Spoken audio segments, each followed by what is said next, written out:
কল্পনা করুন এমন এক জগতের কথা যেখানে নেই কোনো দুঃখ, নেই কোনো জরা, চারদিকে শুধু অনাবিল প্রশান্তি। জান্নাতের সেই অন্তহীন সুখের মাঝে কেবল একটি গাছ ছিল নিষিদ্ধ, কিন্তু সেই একটি গাছই বদলে দিল মানবজাতির সমগ্র ইতিহাস। মহাবিশ্বের সবচেয়ে শক্তিশালী প্রতারক যখন প্রথম মানবের কানে কুমন্ত্রণা দিচ্ছিল, তখন কি ঘটেছিল সেই মুহূর্তে? জান্নাত থেকে কেন আমাদের পৃথিবীতে আসতে হলো? আজ উন্মোচিত হবে সেই শিহরণ জাগানিয়া সত্য। ইসলামিক ইতিহাসের সবচেয়ে গুরুত্বপূর্ণ অধ্যায় হল হজরত আদম আলাইহিস সালাম ও মা হাওয়া আলাইহিস সালামের সৃষ্টি এবং তাদের পৃথিবীতে আগমন। এটি কেবল একটি ঘটনা নয়, বরং এটি শয়তানের সাথে মানুষের চিরন্তন যুদ্ধের সূচনা। মহান আল্লাহ কেন তাদের সেই নির্দিষ্ট ফল খেতে নিষেধ করেছিলেন এবং ইবলিস কিভাবে তাদের ধোঁকা দিয়েছিল, তা আজ আমরা জানব পবিত্র কুরআন ও নির্ভরযোগ্য ইতিহাসের আলোকে। জান্নাতের জীবন ও একমাত্র নিষেধাজ্ঞা। মহান আল্লাহ হজরত আদম আলাইহিস সালামকে মাটি থেকে সৃষ্টি করলেন এবং তাকে সমস্ত জিনিসের নাম শেখালেন।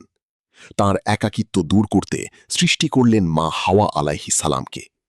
তাঁদের বসবাসের জন্য নির্ধারণ করা হল জান্নাত।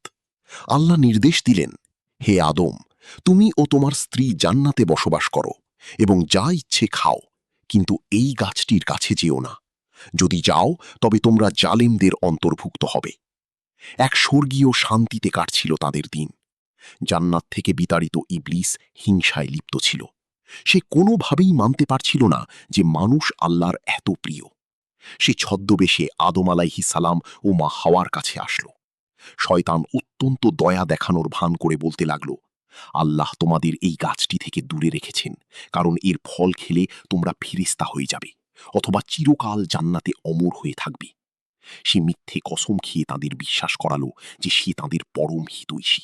নিষিদ্ধ ফল ও জান্নাতি পোশাক বিচ্যুতি।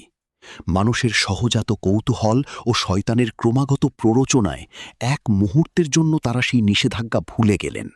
তারা সেই ফল আস্বাদন করলেন, আর ঠিক সেই মুহূর্তেই ঘটে গেল এক অলৌকিক ও ভয়ানক ঘটনা। তাদের শরীর থেকে জান্নাতের রাজকীয় পোশাক খুলে গেল। তারা চরম লজ্জায় পড়ে গেলেন এবং জান্নাতের গাছের পাতা দিয়ে নিজেদের ঢাকতে শুরু করলেন।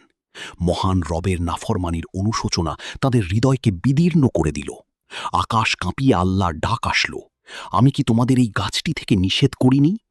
আদম আলাইহিস সালাম ও মা হাওয়া নিজেদের ভুল বুঝতে পারলেন, কিন্তু আল্লাহ নির্দেশ দিলেন, তোমরা একে অপরের শত্রু হিসেবে নিচে পৃথিবীতে নেমে যাও।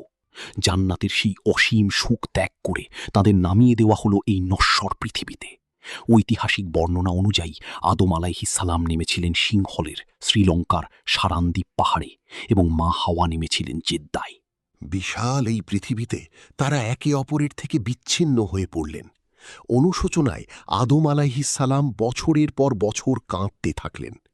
অবশেষে মহান আল্লাহ তাঁদের সেই বিখ্যাত দোয়াটি শেখালেন, রব্বানা যলামনা আনফুসানা ওয়া ইল্লাম তাগফির লানা ওয়া তারহামনা লানাকুনান্না মিনাল খাসিরিন। অর্থাৎ, হে আমাদের রব, আমরা নিজেদের উপর জুলুম করেছি। আপনি যদি ক্ষমা না করেন তবে আমরা ধ্বংস হয়ে যাব। এই আর্তনাদ আর অশ্রু বিফলে যায়নি।